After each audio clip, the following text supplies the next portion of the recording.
Hi there, I'm Christy Wilhelmi from Gardenerd. We put out a question on our community tab asking, what are you struggling with this spring? And the answers that came in will be the topics we'll be discussing in the next few videos. Today, I want to talk about one of the ones that was the most popular, which was squirrels. And that is something I deal with a lot because many of my clients live in places where squirrels are the unofficial mascot. And they're really hard to deal with because some squirrels respond to treatments you might read about on the internet and others don't. So they're picky. So let's talk about some of the options that I've found that work really well. When it comes to squirrels, it really comes down to physical barriers. That is the most useful and effective thing that you can use.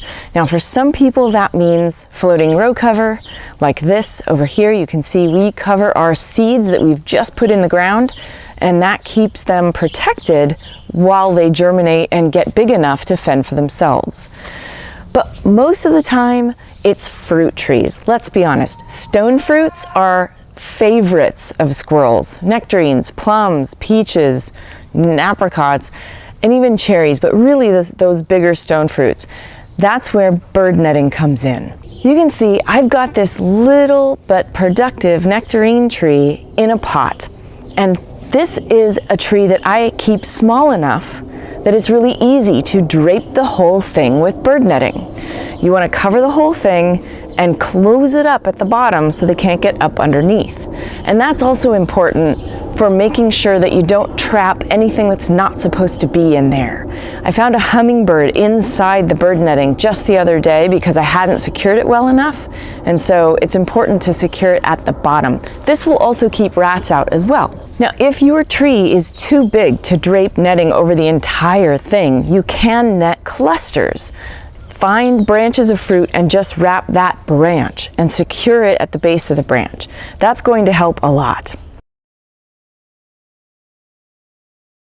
Now let's talk about other things that are out there on the internet that may or may not work.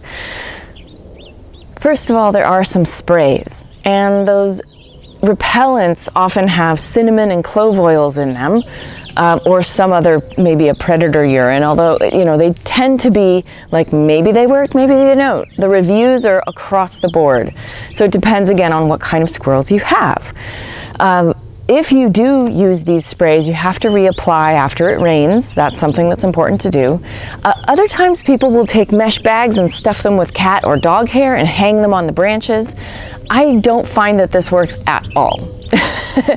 In fact, there is a photo out there somewhere from my parents that they have a picture of a squirrel nibbling on a nectarine right next to a bag full of dog hair. So you can try it, but it probably isn't going to work. Other things that have worked better, and this is anecdotal, no scientific backup whatsoever, but a friend of mine absolutely swears by shaves of Irish Spring soap. If you take shavings of that and put it around your garden, that apparently has worked for them to keep squirrels away. And other clients of mine have had success sprinkling chili pepper around their plants.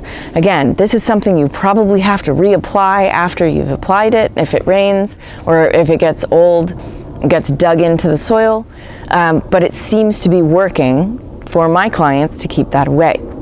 I am one for physical barriers, so I don't mess with that other stuff, but certainly you can give it a try. If all else fails, then it's time to really enclose what you care about in a cage.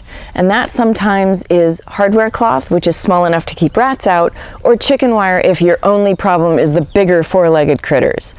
So enclosing those items, trees is harder, but if you've got a garden bed, you can build a cage that goes around it, or buy a prefab one that fits a standard size garden bed. These things really do work, and I know they're not pretty, but if you really want to harvest what you grow, this is the way to go.